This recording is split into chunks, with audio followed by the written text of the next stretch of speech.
Hermanos, en esta oportunidad quiero hablarles acerca de la verdadera libertad. La verdadera libertad. Y para ello quiero invitarles a que me acompañen, por favor, al Evangelio de nuestro Señor Jesucristo, según Juan, capítulo 8, versículo 30 al 38. El Evangelio de nuestro Señor Jesucristo, según Juan, capítulo 8, versículo 30 al 38. Dice la palabra del Señor. Hablando él estas cosas, muchos creyeron en él. Dijo entonces Jesús a los judíos que habían creído en él: si vosotros permaneciereis en mi palabra, seréis verdaderamente mis discípulos, y conoceréis la verdad, y la verdad os hará libres. Le respondieron: linaje de Abraham somos, y jamás hemos sido esclavos de nadie. ¿Cómo dices tú, seréis libres? Jesús les respondió: de cierto os digo que todo aquel que hace pecado, esclavo es del pecado. Y el esclavo no queda en la casa para siempre, el Hijo sí queda para siempre. Así que si el Hijo os libertare, miren, seréis verdaderamente libres. Sé que sois descendientes de Abraham, pero procuráis matarme porque mi palabra no haya cabida en vosotros. Yo hablo lo que he visto cerca del Padre, y vosotros hacéis lo que habéis oído cerca de vuestro Padre. Hasta allí. Con la ayuda del Señor, hermanos, vamos a meditar en esta porción de la Escritura en tres partes.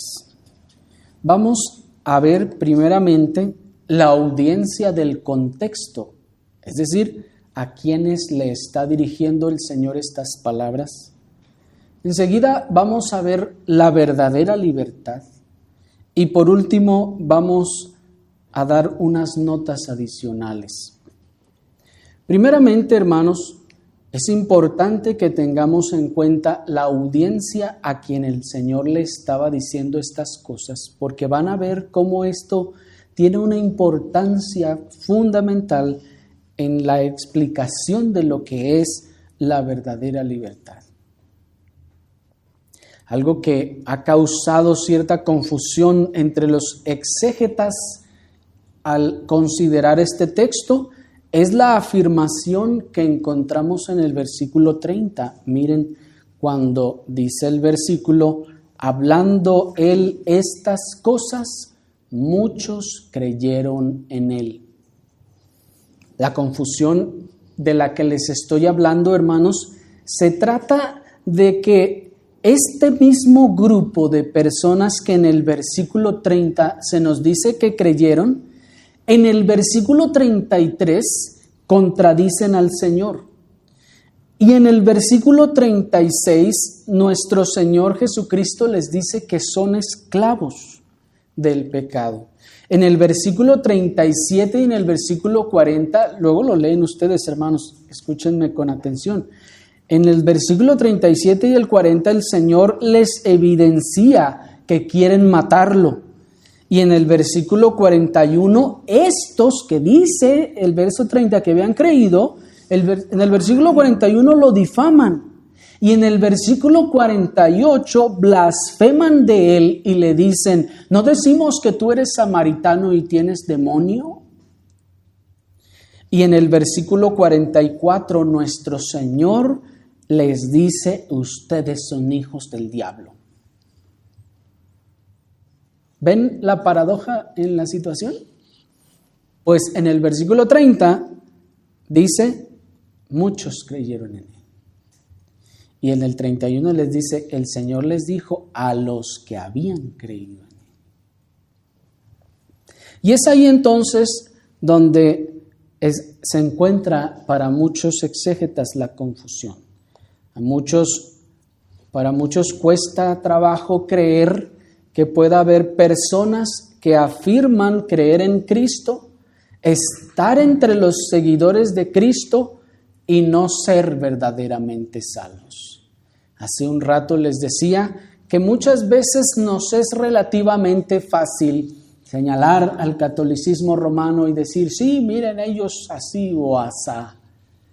Sin embargo, hermanos, cuando miramos hacia lo que hoy es el evangelicalismo, muchas veces a muchos les cuesta creer que haya muchas personas, si no es que podemos decir la mayoría, hermanos, en el evangelicalismo de nuestro tiempo, que no son verdaderamente salvos.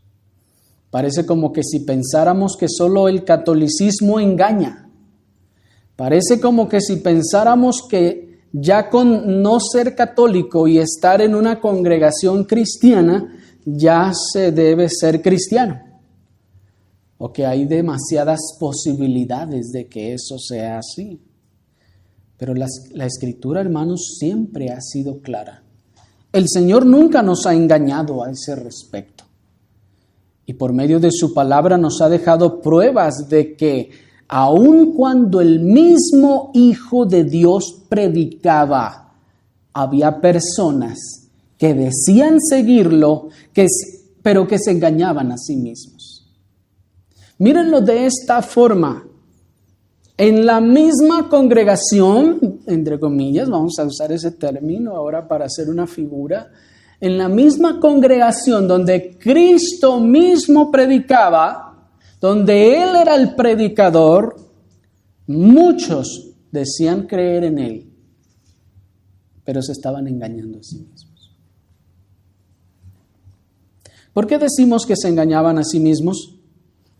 Porque ellos, hermanos, no creían en el Cristo de la Biblia. No decimos que no creían en un Cristo. Ciertamente creían en un Cristo, pero no creían en el Cristo de la Biblia. Sí, ellos no creían en el Cristo de la Biblia, sino en el Cristo de sus propios deseos, en el Cristo de su propia imaginación. Como les decía, la confusión exegética se enraiza en el hecho de que la palabra griega, que en el versículo 30 se tradujo como creyeron, en realidad significa eso. Significa que creyeron. Y esta misma palabra griega en otras partes se utiliza para referirse al creer genuino, hermanos. Y ahí está la confusión. Muchos esperan que el texto utilice una palabra que en el griego sea un creer diferente, pero no, hermanos, esa es la confusión, que aquí cuando el texto dice que ellos creyeron, es la misma palabra griega que se usa en otros lugares para manifestar a los que de verdad sí creyeron, los que de verdad fueron salvos, y entonces dicen, pues entonces, ¿qué pasa aquí? Sin embargo, hermanos, los teólogos nos demuestran que no siempre que se usa la palabra creer en el Nuevo Testamento se refiere a una fe salvadora. No siempre que en el Nuevo Testamento está la palabra creer se refiere a una fe salvadora. Además de esto, lo que se puede reconocer por el contexto es que estos judíos de los que acabamos de leer, en el versículo 30, que nos dice que habían creído, en realidad creyeron, hermanos. ¿Me están siguiendo? En realidad creyeron, pero creyeron en un tipo de Mesías que les pareció ver durante el discurso de nuestro Señor. Es decir, ellos creyeron en Él al oírle, pero creyeron en un aspecto de Él que les pareció que se adaptaba a lo que ellos querían creer o estaban esperando de Él. Es decir, ellos aguardaban anhelantes la venida de su Mesías Rey, Aguardaban la venida de un Mesías rey dominante, y cuando el Señor les dice que viene del Padre y que cuenta con el respaldo de su Padre, ellos dicen, esto es suficiente para mí, le creo. Él viene de Dios, entonces debe ser el Mesías que estábamos esperando. O como lo que se dice coloquialmente, cuando escuchan a nuestro Señor y Él dice, yo vengo del Padre, vengo a hacer lo que el Padre me envió, el Padre me está respaldando, como se dice coloquialmente, ellos tal vez dijeron, te la compro, está bien, ok, entonces tal vez tú sí eres ese Mesías que estábamos esperando. Pero, ¿qué es lo que ellos están comprando? ¿O qué es lo que ellos están creyendo? Están creyendo o están comprando la imagen del Cristo que les agradó. El aspecto de Cristo que les pareció conveniente o beneficioso para ellos. ¿Me están siguiendo? Es decir, ellos al oír, vengo del cielo, Dios el Padre me envió, Él está conmigo, Él me respalda, unos dijeron, entonces está bien, te creemos. ¿Me estás siguiendo? Ese te creemos hasta cierto punto era sincero, pero porque ellos estaban creyendo, sí, tú eres ese que había de venir, pero solo eso, ¿me explico? Hasta allí. No, tú eres mi Salvador, no, tú eres el Rey, no, tú eres el que ha de venir a morir por nosotros. ¿Me explico la diferencia? Este tipo de Cristo se parece más a las expectativas que ellos tenían de Él y es lo que ellos entonces recibieron y creyeron. Es como la clase de Cristos que se predican en la actualidad. Por ejemplo, hoy en día se predican mucha cantidad de Cristos que no son el Cristo de la Biblia, hermanos. Cristos diferentes. Por ejemplo, niños, escuchen, en muchos lugares hay lugares donde se predica un Cristo entristecido. ¿Me escucharon, niños? ¿Cómo es ese Cristo entristecido? En muchos lugares predican que es ese Cristo que está supuestamente llorando porque tú no lo quieres escuchar. ¿Han escuchado eso? Se predica un Cristo que está ahí sentado en la banqueta llorando. Ay, es que no me quieren escuchar. Y ahí están diciendo, míralo, ¿por qué no te compadeces de él? Mira, está triste porque no lo quieres recibir en tu corazón. Y aunque ustedes no lo crean, esa caricatura de Cristo atrae seguidores. Y muchos van a congregaciones inicialmente por no querer hacer sentir mal a ese Jesús. De verdad funciona. Muchas personas al oír eso dicen, bueno, está bien, sí, hago mi oración para que no se sienta mal. Es verdad. Y muchas personas dicen, bueno, si Él es así, eso es lo que quiere, pues está bien, yo se lo doy. Pero ese no es el Cristo de la Biblia.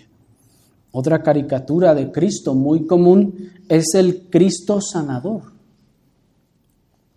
Ese Cristo que si tú vas a Él, te va a sanar de lo que sea, que va a restaurar tu matrimonio, que va a restaurar tu familia, que te va a restaurar tu negocio y tanta cosa, hermanos. Ese Cristo de la prosperidad. Y aunque no lo crean, muchos pueden haber recibido beneficios y se aferran a esa imagen de Cristo, que es lo único para lo que les sirve. Es decir, muchas personas llegan a las congregaciones por medio de eso y, hermanos, a veces pasa que el Señor les resuelve su problema o les da sanidad, no porque la gente tenga poder, sino porque Dios fue misericordioso y la medicina les surtió efecto y esas personas terminan sanas y se quedan en las congregaciones. Pero muchas veces ellos se quedan con esa imagen de ese Cristo que me vino a sanar y ese es el Cristo en el que creen. ¿Sí me explico? Solo un aspecto de Cristo. Pero cuando ustedes les empiezan a hablar del Cristo que es Rey, que demanda y que exige, entonces, no, es que ese no fue el Cristo que a mí me enseñaron. El Cristo que yo conozco es ese que me dio sanidad. Y es a lo que se aferran. Ustedes les preguntan, ¿y qué? ¿Cómo obró Cristo en mí? No, pues es que me sanó, me ayudó. Y desde entonces aquí estoy. Oye, pero ¿sabías que ese Cristo te está pidiendo que obedezcas a su palabra? No, es que no es para tanto. ¿Me están siguiendo? Otro de los falsos cristos que se predican hoy en día, niños, escuchen, es también el Cristo buena onda. Ese Cristo buena onda que anda en patineta y que está a la onda o a la moda o quién sabe cómo se dirá ya últimamente. O que es cool, no sé cómo ya dicen hoy en día los jovencitos. A esa caricatura de Cristo que aún incluso se identifica con los cholos y con los pandilleros y que los entiende y que los sostiene en sus mayores crisis de drogas. Porque hay un Cristo que se predica así. Y no han visto incluso hasta pósters donde está ahí un cholo todo tatuado, todo drogado, cayéndose y como Jesús, un tal Jesús, sosteniéndolo. ¿Han visto esas imágenes? Y les dicen, ay no, mira, Jesús te entiende, Él sabe por lo que estás pasando. Sí, que al cabo como Cristo anduvo en las drogas, ¿verdad? No sé si me explico. Hermanos, ese no es el Cristo de la Biblia.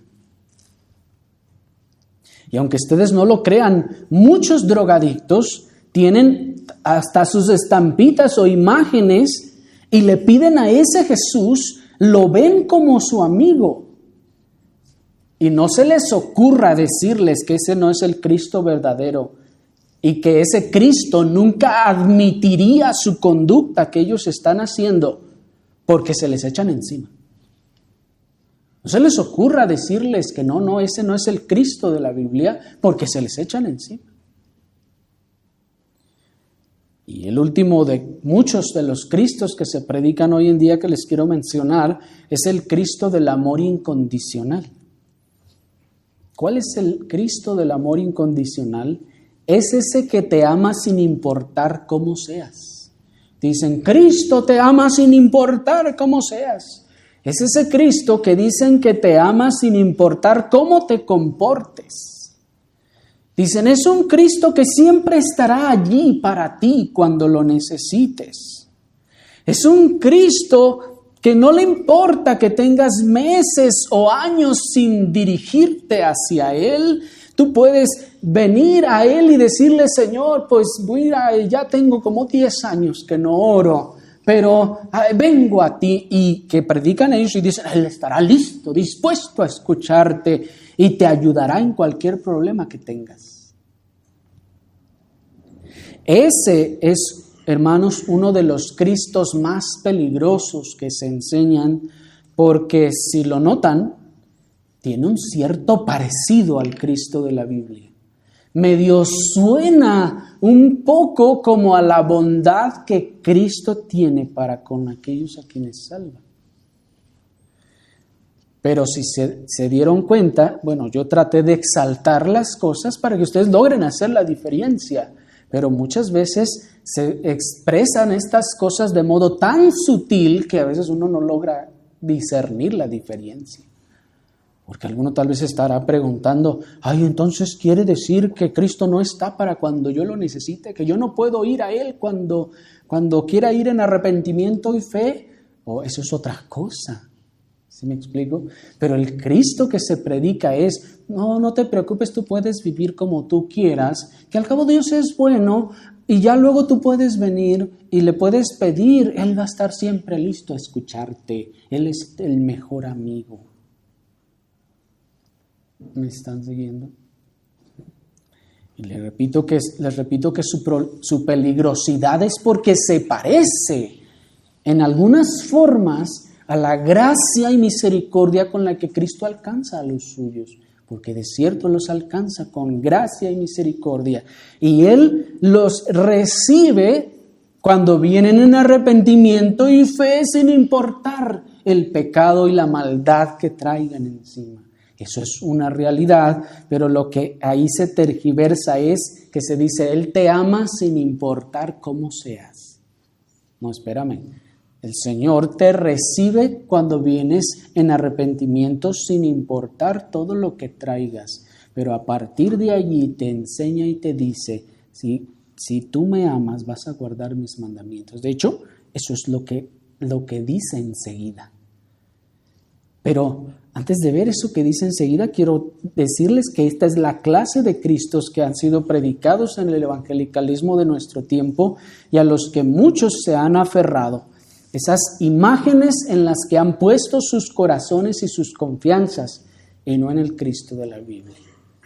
Pero noten que es el llamado a la obediencia a los mandamientos de Dios lo que pone en evidencia, número uno, tanto al Cristo verdadero como a aquellos que han sufrido verdadera conversión. Miren el versículo 31. Miren Juan 8:31, no lo han perdido. Dijo entonces Jesús a los judíos que habían creído en Él, ¿se fijan? Que habían creído en Él. Si vosotros permaneciereis en mi palabra, seréis verdaderamente mis discípulos. Las palabras que nuestro Señor Jesucristo aquí expresa no son una condicionante, hermanos, sino una comprobación. Es decir, el Señor no está diciendo, si ustedes se comportan bien, entonces se convertirán en mis discípulos. No, eso no se refiere a eso. Sino que es una comprobación. Es como si Él estuviera diciendo, todos ustedes que dicen haber creído en mí, si se mantienen en obediencia a mi palabra, eso demostrará que son verdaderamente mis discípulos. ¿Me siguieron? Puesto que cuando el texto dice, si permaneciereis en mi palabra, ¿qué es permanecer en mi palabra? ¿Permanecer leyendo la Biblia? No, hermanos, permanecer en la palabra es permanecer en la obediencia a la palabra. Todo el mundo puede leer la Biblia, hasta los ateos leen la Biblia, ¿sí sabían ustedes eso? Los ateos leen la Biblia por deporte, como leer cualquier otro libro. Y muchos hasta para refutarla. De manera que permanecer en la palabra no es permanecer leyendo la Biblia o permanecer yendo a una iglesia. Permanecer en la palabra es obedecer los mandamientos de Dios. El Señor entonces es como si les dijera, todos ustedes que dicen que han creído en mí, si se mantienen en obediencia a mis mandamientos, eso demostrará que son verdaderamente cristianos. Pues aquí la palabra discípulos se refiere a cristianos verdaderos. Hasta que no se vea, dice el Señor, su perseverancia en la obediencia a mi palabra o a mis mandamientos, entonces serán verdaderamente cristianos. Se les podrá llamar verdaderamente cristianos. Miren pues las marcas que nuestro Señor Jesucristo da como prueba de verdadero cristianismo. 1, permanecer en la obediencia. Y la segunda es la verdadera libertad. Y aquí es donde vamos a pasar a nuestro siguiente punto. Miren el versículo 31 nuevamente y 32.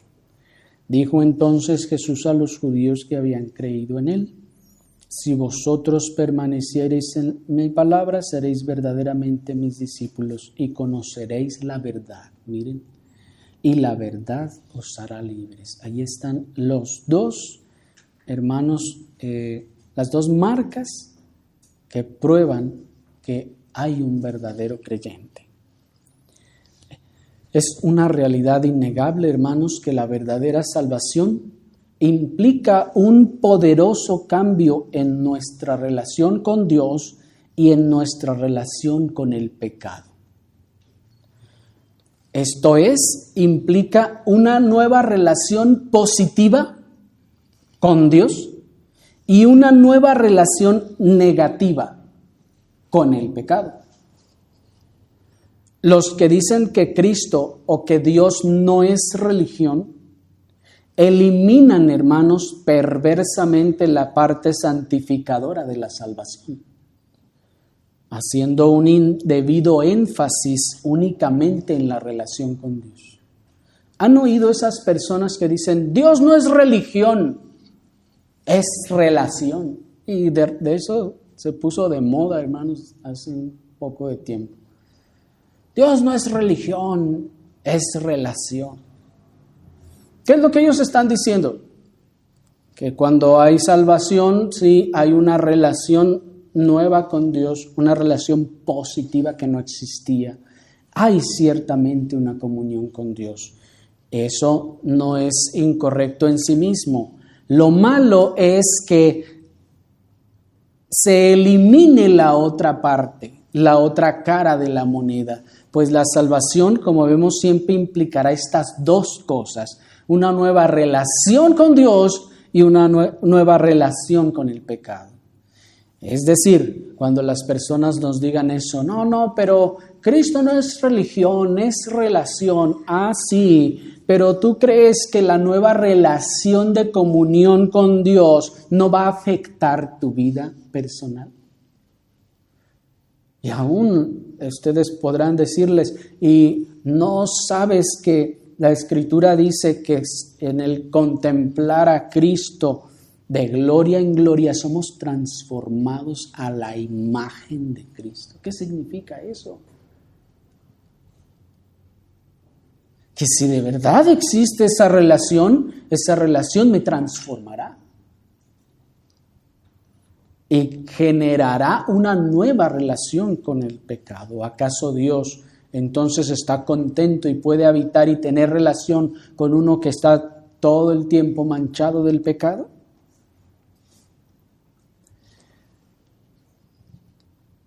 Pero eso pues no puede ser una verdadera conversión si solo se habla de relación y no hay una transformación en la vida. Así es como vemos a estos judíos allí. Ellos están diciendo, sí, somos cristianos, pero el Señor les dice, esto se demostrará. Esto se demostrará si permanecen en la obediencia y si son verdaderamente libres. En esta oportunidad, hermanos, nos vamos a centrar en el efecto salvador de la nueva relación con el pecado, que aquí es llamado verdaderamente o ser verdaderamente libres.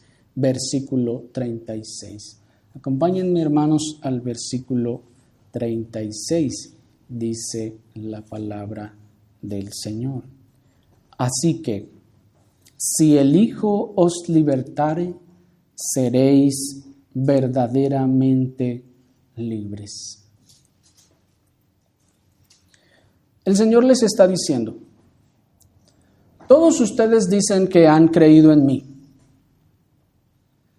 Eso se demostrará si son verdaderamente libres. Es lo que les está diciendo ahí. Así que si el Hijo os libertare, seréis verdaderamente libres. Aquí está la otra situación que el Señor les está diciendo.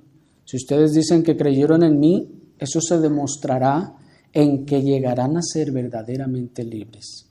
Hasta que se vea su verdadera libertad del pecado, entonces serán verdaderamente cristianos. Se les podrá llamar verdaderamente cristianos. Ahora bien, ¿de qué se trata esa libertad? Esa libertad de la que habla nuestro Señor Jesucristo, hermanos, no solo fue malinterpretada por los judíos de su tiempo, sino también hoy en día sigue siendo malinterpretada por todo el movimiento carismático en nuestro tiempo. Los judíos allí le dijeron al Señor, ustedes lo leyeron, nosotros ¿Cómo dices que seremos libres si nosotros nunca hemos sido esclavos de nadie? Miren, hasta en eso estaban mintiendo, porque sí habían sido esclavos, hermanos. Sí habían sido cautivos.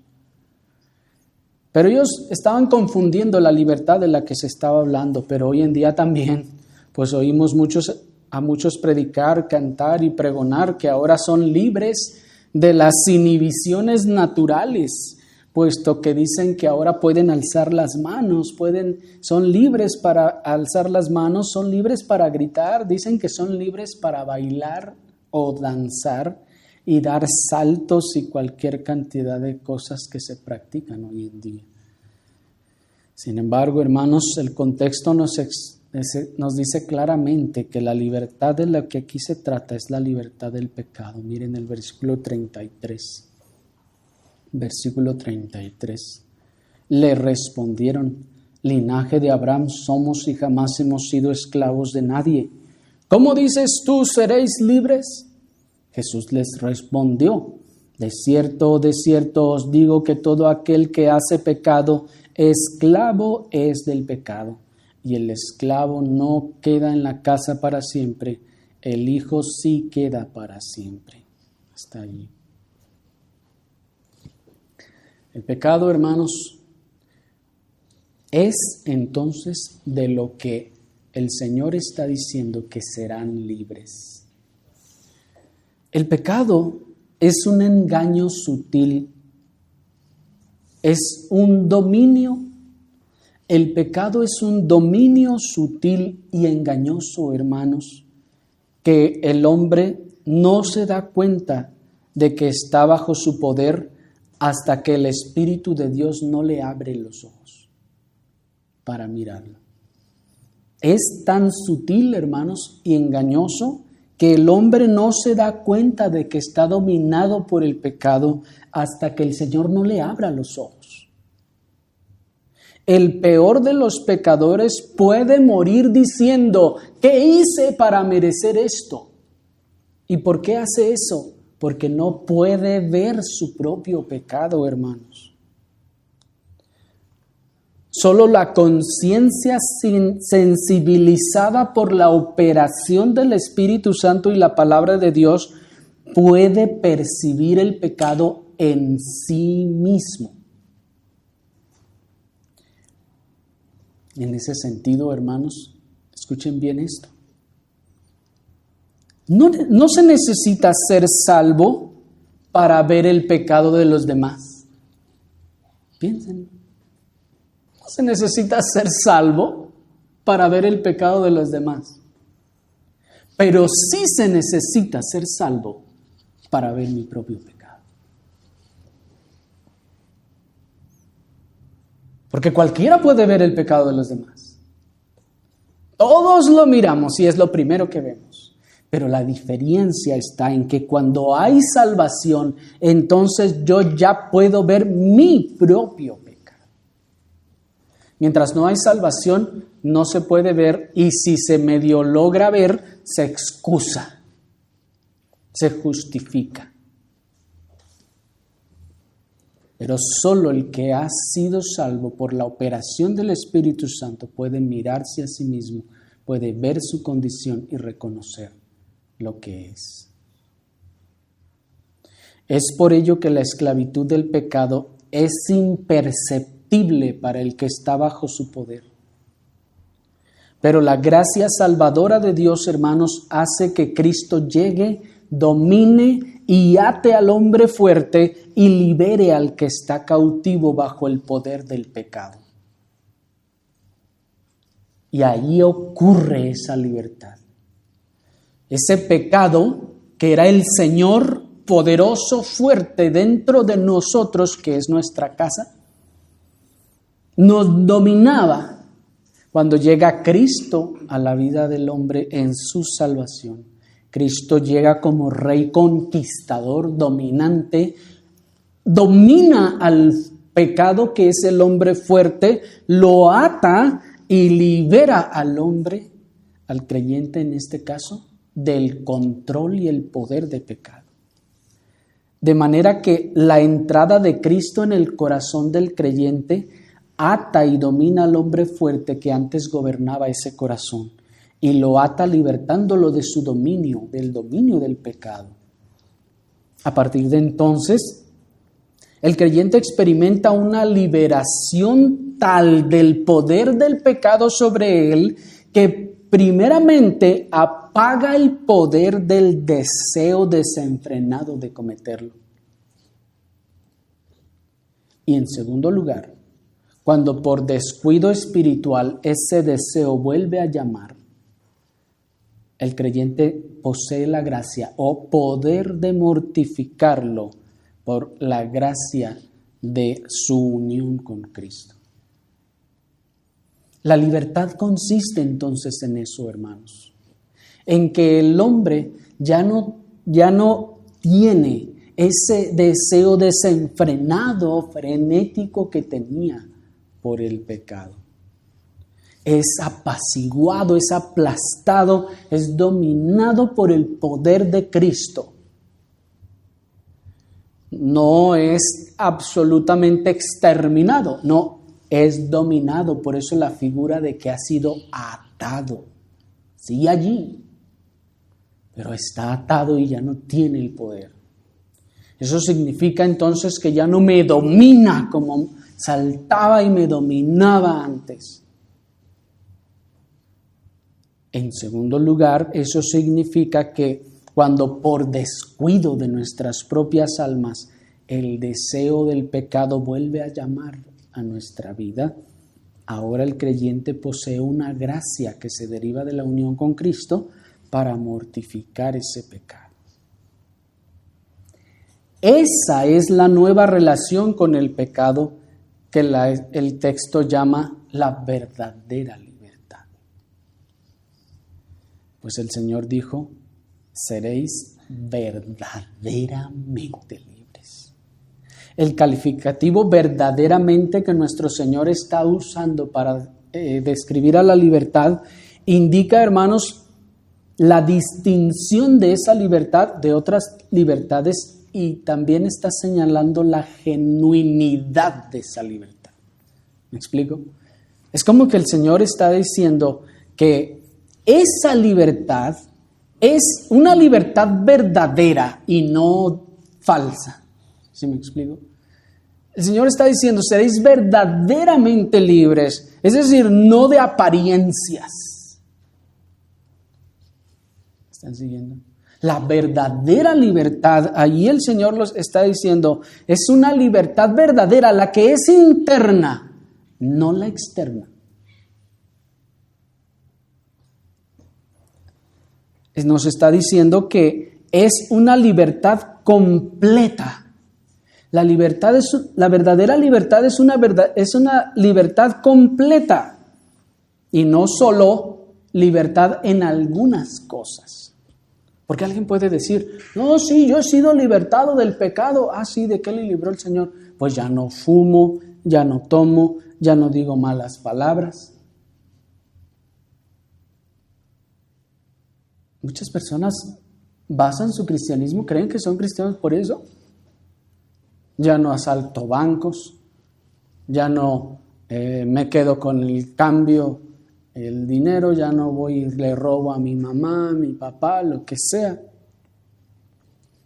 Pero hermanos, ¿saben que eso se puede hacer sin ser cristiano? Se puede dejar de fumar sin ser cristiano. Se puede dejar de tomar sin ser cristiano. Se puede dejar de decir malas palabras sin ser cristiano. Es más, se puede ser una persona afable, cortés y agradable sin ser cristiano. Así es, hermano. Por eso la libertad de la que aquí dice el texto es interna, les decía, y no externa. Es completa porque no solo dejé unas poquitas cosas o solo lo de afuera o solo lo más aparente, sino es completa.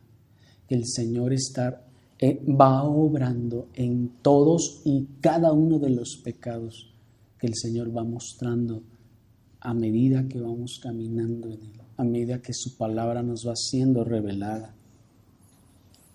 Que esta libertad sea verdadera libertad es que es una libertad perdurable y no pasajera. Muchos pueden experimentar y decir, no, sí siento que el Señor me ha hecho libre, pero 2 años o 10 años después los vemos ahí en el mundo. Esa no fue la verdadera libertad, porque la verdadera libertad es perdurable y no es pasajera. Que sea verdadera significa que es una libertad genuina y poderosa, que no se puede imitar permanentemente. Se puede imitar temporalmente, pero no permanentemente, hermanos. Sí, la verdadera libertad se puede imitar momentáneamente. Y dado que se puede imitar momentáneamente, es por lo que el Señor, veíamos hace un rato, introdujo en su propósito las dificultades en la iglesia.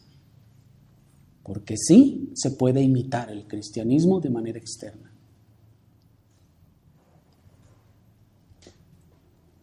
Esta verdadera libertad consiste en libertad del dominio del pecado. Pero debemos decir, no del pecado en sentido absoluto. Es decir, no de que el pecado ya no existe más en nosotros, ¿no? Ahí sigue, amarrado, pero está ahí. Esta verdadera libertad no consiste en libertad del dominio, esta verdadera libertad consiste en libertad del dominio del pecado, no en la libertad de la tentación del pecado. ¿Me explico? No significa que somos libres de la tentación, no. Esa libertad es del dominio, no de la tentación. Seguiremos siendo tentados. Esa verdadera libertad consiste en libertad del dominio del pecado, no en libertad de la lucha contra el pecado remanente de la corrupción en nuestra vida. ¿Me explico? Somos libres del dominio, pero no de la lucha contra él. E insisto, esta lucha, hermanos, se hará más frecuente y constante a medida que nos descuidamos en los deberes piadosos, privados, familiares y públicos. Pues dice Romanos 6:14, porque el pecado no se enseñoreará de vosotros, pues no estáis bajo la ley, sino bajo la gracia. El pecado, dice, no se enseñoreará de vosotros, es decir, no será Señor en ustedes, no los dominará, porque eso es lo que significa Señor. ¿Saben ustedes que la palabra Señor en latín se decía domine, que es domine el que domina? Por eso el pecado no dominará, dice el texto, sobre vosotros, pues no estáis bajo la ley. Es decir, aquí en este sentido, la ley del pecado o el poder del pecado, sino bajo el poder de Dios. Esto es la gracia. Sino bajo la gracia. ¿Qué es la gracia? Es el poder de Dios operando en el creyente para dominar al pecado. Esta verdadera libertad consiste entonces en que el pecado ha sido echado de su trono y su poder y autoridad están completamente muertas para el que es libertado, aunque su presencia continúe allí como la del cuerpo muerto. Nos dice el teólogo reformador Juan Calvino: aunque entre los humanos no hallemos a nadie que goce de esa libertad perfecta del pecado. Como ya dijimos, sin embargo, es preciso no admitir que sea esta doctrina una vana especulación, porque eso es una obra de Dios y no se cumple entre nosotros desde el primer momento, sino que poco a poco aumenta, creciendo diariamente y gradualmente hasta el fin. No es que la carne muera absolutamente en un momento, como acabamos de decir, sino habiendo comenzado por la mortificación en Cristo, es preciso que avance sin retroceder jamás. Termina la cita. El creyente verdadero quedó entonces totalmente separado del pecado, libertado por medio de la muerte de Cristo. Sin embargo, aunque ya fue destronado, vencido, echado fuera, tiene presencia en nuestro medio, a nuestro alrededor. Y por esto es necesario estar vigilantes, hermanos, para que no sea que nos enlodemos de Él, de modo que su corrupción nos forme hábitos pecaminosos que lleguen a atraparnos. Pero veamos, hermanos, por último, unas breves notas adicionales. Quiero solo darles dos. La primera de ellas es, miren, hermanos, cómo en la analogía que nuestro Señor Jesucristo nos da, el esclavo puede estar en casa por un tiempo, pero como no es hijo, no permanecerá. Miren el versículo 35, están todavía en Juan 8. Dice Juan 8:35, el esclavo no queda en la casa para siempre, el hijo sí queda para siempre.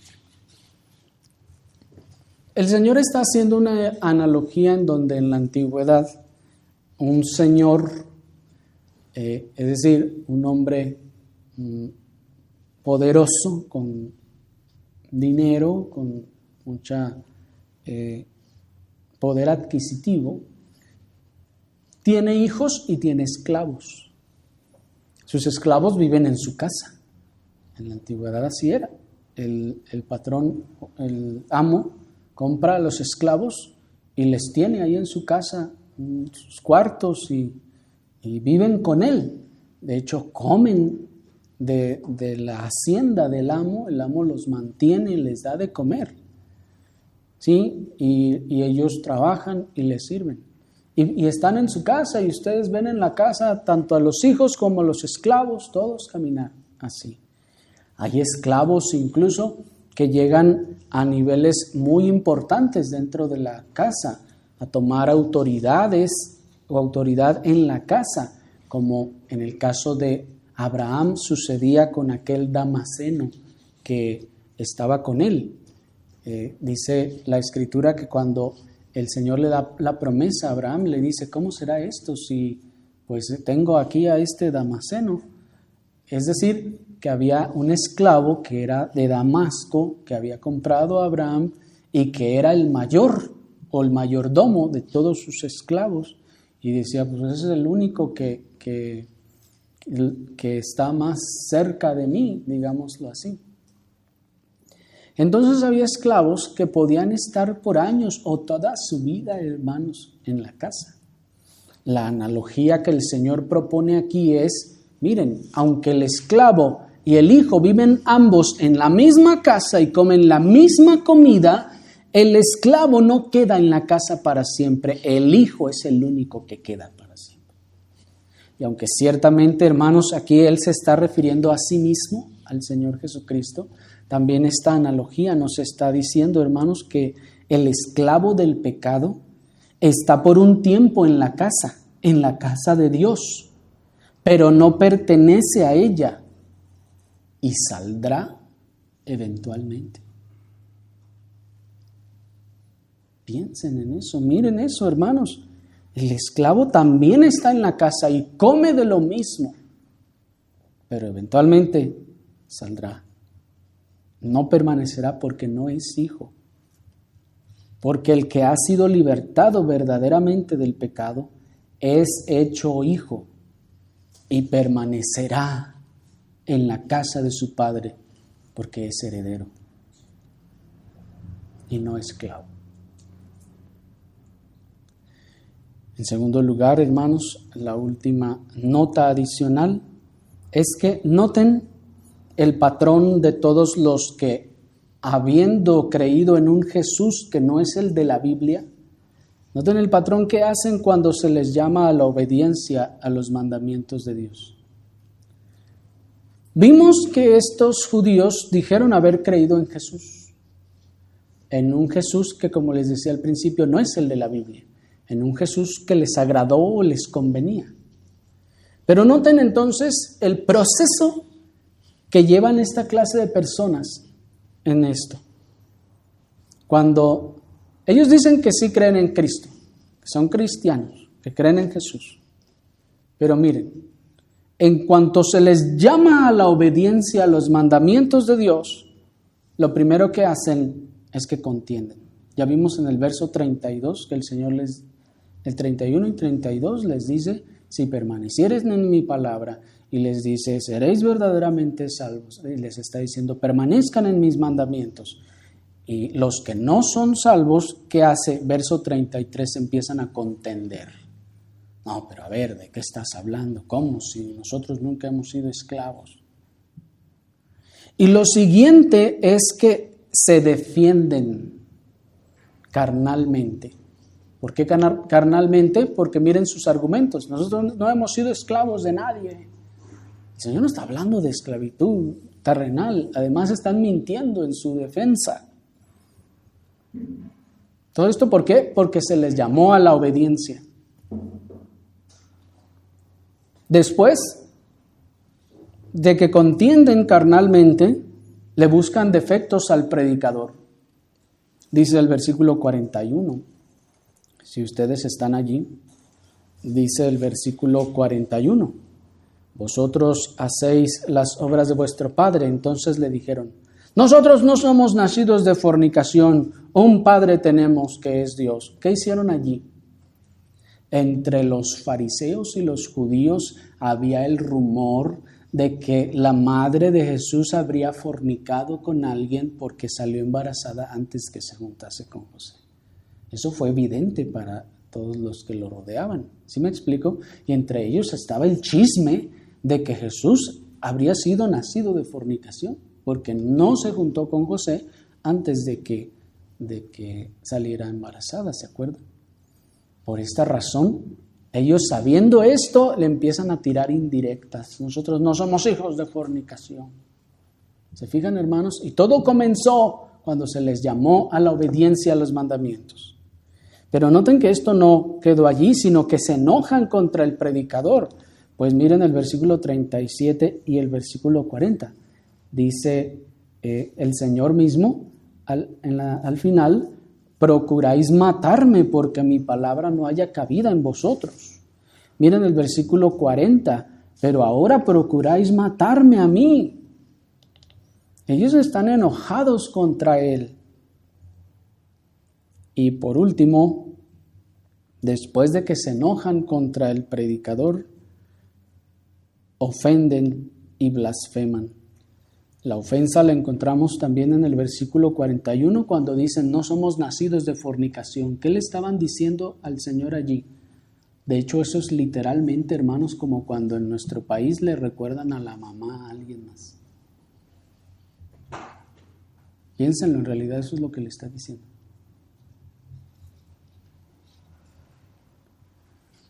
Además de esta blasfemia, miren el versículo 48, lo que le dicen. Respondieron entonces los judíos y le dijeron, ¿no decimos nosotros que tú eres samaritano y que tienes demonio? Miren, hermanos, eso ya es blasfemia. Eso es una blasfemia abierta. ¿De quién? De los que habían dicho que habían creído en él. Impresionante, ¿no les parece? ¿Y cómo surgió todo esto cuando el Señor les dijo, si son cristianos de verdad, obedezcan? Sean humildes y obedezcan. ¿Y qué hicieron? Repito, primero contendieron, se defendieron, buscaron defectos al Señor, se enojaron contra el predicador y terminaron blasfemando contra el Señor. Y ustedes lean después, ¿qué pasa? Terminan yéndose. ¿Por qué? Porque se les demanda obediencia. ¿Cómo comenzó todo? Cuando el Señor les dijo, obedezcan y muestren que han sido libres del pecado, si son verdaderos cristianos. Eso ofende, luego hace que se defiendan, se enojan, les agredan y se van. En otras ocasiones les hemos dicho, ¿quieren saber ustedes si alguien es cristiano o no? Díganle, tú no eres cristiano. Y va a pasar todo este proceso que vimos. Y así ustedes lo comprobarán. El cristiano verdadero dirá, bueno, tal vez no lo soy. Si estás viendo cosas en mi vida de esta forma y esos pecados que me estás redarguyendo, evidentemente, pues con argumentos, ¿verdad? Y con pruebas. Pero el que no, luego va a sacar las uñas y se va a defender. Pero también otra forma es, hermanos, de saber si son cristianos es, díganles, ¿eres cristiano? A ver, obedece. A ver, obedece. Ama a tu esposa como a Cristo. Respétala. Sujétate a tu marido. A ver, obedece si eres cristiano. Y ahí empezará, no, pero es que, y empieza la contienda. No, pero, es que, y entonces, ¿y tú qué? ¿Y tú qué? ¿Me explico? Se van a enojar contra ustedes. Así como vemos a estas personas. Luego los van a empezar a ofender. Les van a empezar a tirar indirectas hasta que terminen mal con ustedes. Señor, nos conceda, hermanos, que nosotros podamos experimentar esta verdadera libertad en nuestras vidas y los otros que nos rodean también la puedan ver. El Señor nos conceda ser librados de esa condición de estas personas que decían ser creyentes, pero al final con todas estas acciones demostraron no serlo. Oremos al Señor.